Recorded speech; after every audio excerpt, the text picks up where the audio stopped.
Hello, Aussie Ferocity! This is the Master of Sanity, Loopy Legend. Did I say sanity or insanity? Oops. Ah well, not that bad, is it? This is our first ever podcast for Oz Radio, the Aussie Ferocity official podcast. Podcast? I really need to relax. This is my first episode after all. Today I have Razar with me as my special guest star. Say hello, mate.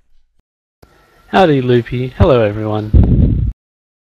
Razar, if you don't know him, is one of the admins of Aussie Ferocity. He does the Minecraft side of things, and a bang-up job if I might not add.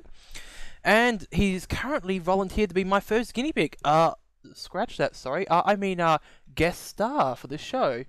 He's put a lot out there for this, and, well, he has put his reputation on the line. Wait a second, he actually has one of those? Be gentle, Loopy. Oh, alright, I'll be gentle. Anyway, so this is our first segment. We will probably be changing the regular routine we do things, but, you gotta start somewhere, and that's exactly what we're going to do today. So, as I said, we do have Razar with us today. Why don't you tell us a bit about yourself, mate? Well, like you said, I'm the Minecraft lead admin. And, it's been my, big sort of passion with Aussie Ferocity. Minecraft is just such a fun game, and I fell in love with it the moment I started playing around with it. Outside of that, I'm studying, working in technology field, and I do some digital art on the side whenever I can get torn away from whatever problems arise. Well, we'll get into a little bit of detail of that later, but first off, we do have some interesting and latest news. We do like to bring the latest update to news of our regular games. First of all, since we have Minecraft on your topic, Razar, and it is your specialty, the Bukkit team is now, the core members of Bukkit is officially moving over to Mahjong, and from what I can hear, Bukkit is officially being scrapped. What do you make of that? Well, the project, that's a little bit of a misunderstanding of how an open source project is run. What's happened is the senior core members of Bukkit have been hired by Mojang, and they're going to be working with Mojang on the official Minecraft server side of things, building up a Bukkit-like API interface for the official vanilla server. The Bukkit project still exists because it's an open source piece of software. So while they've moved on to other things, other team members will take their place. Where there is, questions of doubt of how the project will survive from here, and there's quite a rivalry with a split-off group of developers who aim to make Craft Bukkit superseded entirely. So we could see another form of Bukkit in the form of this craft thing, can we? Craft Bukkit is the official name of Bukkit Team's software. The splinter group is called Spout, and they've worked on plugins for Bukkit for quite some time and built their own custom client to add a lot of unique content, allowing server-side modifications to act like client-side modifications. And just before Christmas, they broke away from Bukkit. They and formed their own new open-source project, taking the core ideas of what they were doing and building a brand new server system from the ground up to incorporate all that. And we're quite excited by that. Yeah, I've actually experienced Spoutcraft a bit myself. It is rather handy. I love all the new features, especially when you're running the Minecraft server. For once it works. That's a brilliant step. Yeah, I have to say, the stuff that Spout does, the players have really loved. The custom music discs, that's just a piece of genius. It adds lots of nice little UI additions as well, but custom materials, custom music discs like that, these are the things that really set Spout mods apart.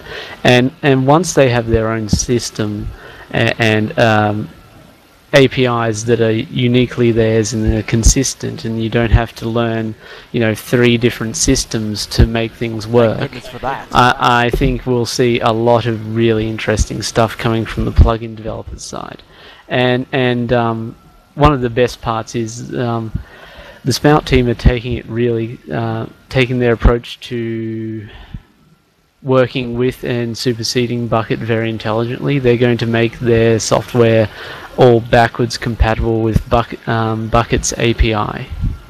So there will be compatibility. Bukkit plugins can be run on a Spout server and such. Yeah, and the good thing about all this stuff you're saying, and all these nice new features, especially the music, is it is all on our server, isn't it? Oh yeah, it's all. We've got a bunch of really fun Bukkit features already Spout features already implemented, and like I'm saying, once the actual server stuff gets up and running, we should see a lot more mods incorporate unique features from Spout. That also brings me to my next bit of news. We have a new Capture the Flag battlefield on our server too, which I take it is all your handiwork. Not all my handiwork. QuadsMG gave quite a bit of help in prototyping and designing the keeps for either team. So yes, you and Quads were the main spearheads of this, were you? Yes, me and Quads were the main spearheads of this, and we assembled that battleground essentially over the course of 2 days. That's it? Wow. I wish I could invent something that good in 2 days. It's an idea I've had cooking in the back of my head since we upgraded to 1.1. I'd wanted to do this, but builds like that take time away from other things and dealing with public issues on the server. It always just got that sort of, it's not quite the time to tackle that one yet. Speaking of things brewing in your head, can you give us any hints for what might be to come? Oh, well. You do like spoilers on the show? Well, the Race for the Wool, which we did just this last weekend, while there was some controversy amongst the teams, some things didn't go quite according to plan. In the end, everyone seemed to have a good time and had a good race, and I want to continue doing these sort of maps on the server because they're incredibly fun and so unique, and a great opportunity for the community to come together, have a big activity, and have teams of people cooperating with each other to go through a series of very entertaining and deadly challenges. It's a carry-on of what we did under our previous build with the science and testing facility, which everyone really enjoyed. It's that taking up another notch. Alright, well, moving on. We'll swap games now to Killing Floor. They have reported over 1 million copies in sales, which I take it is a game that a lot of members of this community play and probably should get into, because we have our own servers. Well, yeah, 12,000 strong community, some people there got to be playing Killing Floor, and the stuff that's been done recently with the server, there's all the more reason to check it out. Yes, you got... Ozferocity loves modding everything they do with every server they have, don't they? Well, Leon does like to share the love around. I mean, beginning of last month it was the TF2 servers, and not just the TF2 servers, the stock servers. Then Minecraft got some love, and now Killing Floor, and I believe next might be the Left 4 Dead 2 servers. Oh, there you go, Left 4 Dead 2 players, look forward to it. We're going to be doing up our own servers and modding them too, just the way you like it here at Ozferocity. Alright, and for our last major bit of news, TF2, this is only rumours and speculation, this is nothing confirmed, viewers, but I've heard a few juicy rumours for the Easter update coming, including new hats, new weapons, and even possibly a new official map. What do you make of those, Razar? I would love to see some new gameplay content for TF2. It's a fun game, it's been a fun game since it came out, but years of playing, you want to see some new stuff. And what was it, at the beginning of the year? They made that promise of something good coming out this year that wasn't hats, weapons, or maps. Yeah, Something new. maybe I this will be can't wait. I hope so. I really do hope so. I don't want to wait right till Christmas for something. I'll love it on Easter. That'll be Well, the best Easter present. You know Valve time. Yeah, I do know Valve Time. That's true. I do. I can relate to Valve Time. Yes, but Promises something awesome this year that is not a hat, map, or weapon. Comes out February the 2nd, on the subject of 2013. hats, I mean, I know we already have some bunny ear hats, but they might be re-releasing it and making a better model, so there's going to be might be 2 Easter bunny ear hats. I'm not sure, but I've heard rumors that might be happening as well. Oh, that could be interesting. I would say if such a thing was to happen, Valve would probably be looking at the community through the Steam Workshop. I mean, they've got hundreds of modders there putting together items and submitting them for, and they are proactive. Those guys. Since last year sometime I've been watching the Polycount TF2 thread. You remember them from the Polycount contest a long time ago. But yeah, I've been watching them, and those guys, they look ahead. They go, Christmas is coming, we better submit some Christmas hats. That's true. And you want to know, the best thing I find funny about TF2 is every time they release new stuff, they make a bucket load of money. I really hope they make more, because you know what? The more they make money, the better quality stuff we get. It's funny because it's true. Oh, you can't argue with that, can you? No, you can't argue with that, especially since it's gone free to play.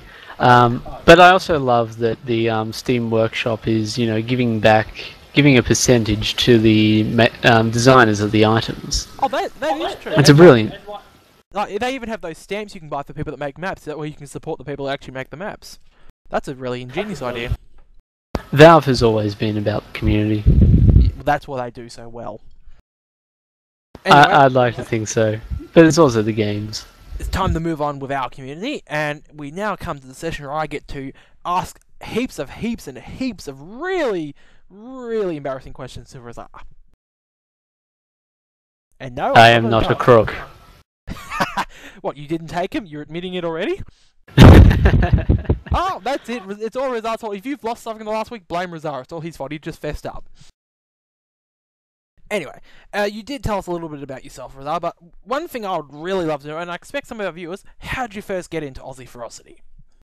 How did I first get into Aussie Ferocity? Well, funnily enough, it was Minecraft.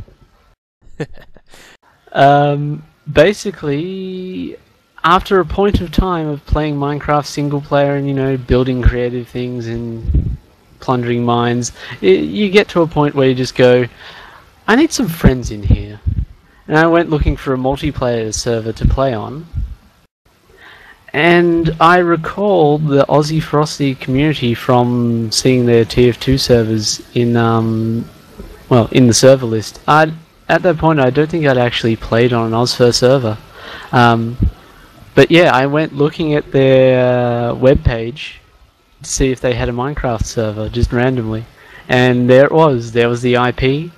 I plugged it in and logged into the Minecraft server, and well, I've been playing there ever since. The rest is history. So let me get this straight. You just randomly went to their page, you randomly found that stuff, and you done everything so randomly. Is that correct? It is a startling series of coincidences, yes. Didn't see that one coming. No, of course we didn't.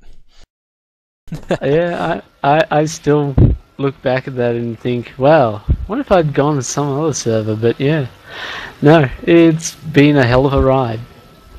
Oh, well, why don't you tell us a bit about it? What we would love to know, and the next question is, why do you love Minecraft so much? What entices you to keep playing this block building phenomenon? Well, like probably everyone else in childhood, I had Legos, and they were so much fun. I had a great time building worlds in that, and Minecraft gets aptly compared to Lego. It is like the digitized kit box, an empty blank world for you to go Robinson Crusoe on. creative stuff has always been my drive in Minecraft. I've always been a creative at heart. I love putting stuff together and designing structures, and my main problem is finishing something before finding a new idea to work on. Oh, I can relate to that. I think I've got about 5 projects that I've left there. You know, they're just sitting there collecting dust, and every so often I might come blow the dust off, take a screenshot from a really crafty angle because it looks like it's finished, but the angle doesn't show everything that's not finished. Yeah, I've done that so many times. I knew that big picture you took the other day was a fake. So many single player worlds left behind where I started big projects and huge aims and then got sidetracked by something, or a new update came out and I had to load a new world to play with the new things. Minecraft does that to all the best of us, doesn't it? It does. Well, what about a bit about your actual life? You say you enjoy doing artwork. How long have you been doing that for? Oh, well, let's see. Now let me remember. That would be probably when I was back in year 11. I was doing I was getting tutored in programming, and I asked my tutor whether... Well, I noticed he had a copy of Photoshop, and I asked whether I could get a copy of that, innocently enough and not understanding copyright law at the time. But yeah, I got a copy of Photoshop, started playing around with it, made my first digital drawing with my mouse. I still have the file of that. It's so old and kind of bad, but Do you reckon we'll be able to put that up in the notes? Because like we include notes for every show of links. Do you reckon we'll be able to put that up for our viewers to see? Oh, I'm sure you can twist my arm into that. You bet I will. You want to know a funny coincidence? Yeah, First ever digital drawing I created is the same species of cat as my fursona. There you go, ladies and gentlemen. You heard it here first. Inside. And yeah, I only picked that species last year, so yeah, it's been a funny coincidence that. There, so you go. Artwork in the making. Well, do you just enjoy artwork, or do you like the end result, or do you actually enjoy drawing it? I enjoy working away at the technique and trying to get things work, and I love looking at other people's work and analysing how they do things and trying to figure out how to do it myself. It's my big sort of hobby. It's what I do when I want to have a bit of peace from everything else.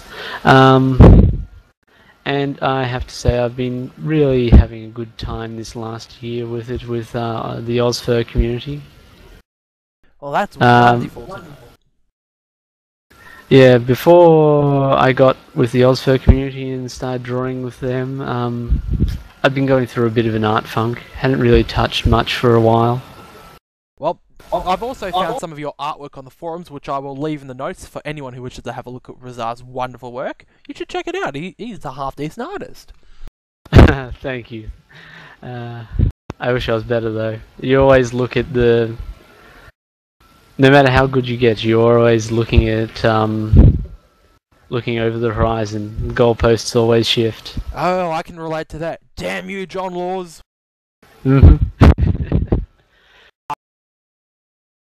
There's never a good enough. Yeah. Yeah, there's always a bigger fish, as they say, isn't there?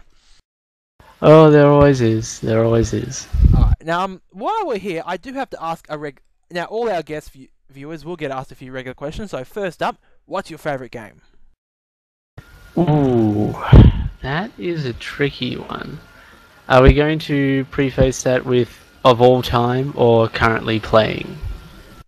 We might be able to do both then. Let's see, of all time... Oh, there's quite a few candidates, but the name that jumps immediately to my mind is Portal 2. Ah, what a good game that was. Yeah, I know, it's kind of recent and you go, what about the classics, Razar? But I just everything about that game I just loved. And Wheatley was... I loved him. Ah, man. Yeah, seriously, total guy crush on Wheatley. Fair enough. And out of any character, movie, cartoon, or game, who is your favourite? Any character. Oh, again tricky. I would say Sam from Sam and Max. Oh, I did not see that one coming. You're a Sam and Max fan, are you?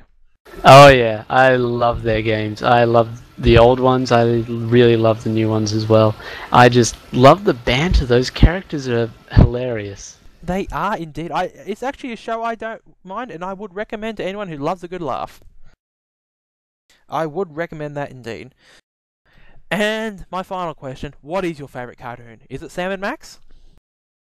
Funnily enough, I'd never followed the cartoons. I'd seen a bit, but they really didn't do it for me as compared to the games.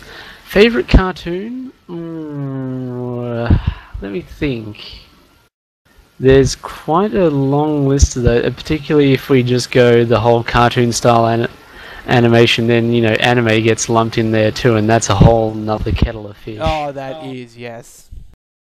Let me think.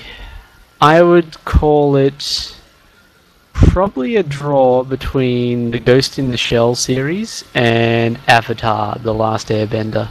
Ooh, that's actually quite interesting. What, no My Little Pony for you? I do like My Little Pony, but it's good fun show, but both the other ones have some real depth to the artwork and characters, which, yeah, I just can't ignore that. I do love My Little Pony, but I love it when things go that bit further. It's comparing, you know, a fun kids show that I do enjoy to more adult. Well, no, Avatar. Wait, Well, I just regretted Avatar's in there. But yeah, it really does have a depth of character, Avatar, and actual growth over time and all that. It's Avatar's probably more like a young adult sort of thing than a kid's animation with the complexity of it. Especially with that bully Toph in it, of course. Yeah, Toph is awesome. Of course she is. She's the blind bandit. Who wouldn't like that? Don't mess with the Toph. Well. That's about, did you have anything else you wish to tell the audience, since it is your time here at the moment and you are the guest star? Or you think let's see. I have one piece of profound advice to impart to our listeners. Oh yes, here you go, ladies and gentlemen. The profound piece of advice. Don't sleep on beds in the nether. I warned you, didn't I? Also, if you see one in the Minecraft server, that was probably me. Well, there you go. Just make sure you put a sign saying it was you, so they actually can classify, take screenshots, and then sue you for it. No, I put little tempting signs that say, "Aren't you feeling so very, very tired? Maybe just a little nap." I'm going to go try and find these. If I get proof, I'm going to sue you. You're going to lose your admin position. You better delete them after this.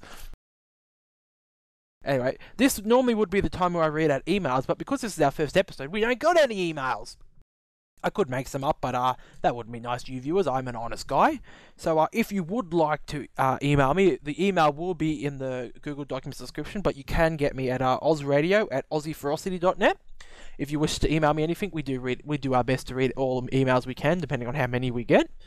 And I'll be happy to bring up any points or answer any questions you lovely viewers have. Anyway, this is the Master of Insanity, Loopy Legend, and his special guest star, Razar, signing off for our very first podcast. Yay! We're finished! Take a big load off. Woohoo! Thanks for having me, Loopy. It was a pleasure, mate. Anytime on Oz Radio. Alright, this is the Master of Insanity, Loopy Legend, signing off. See you next week, ladies and gentlemen. Farewell, Aussie.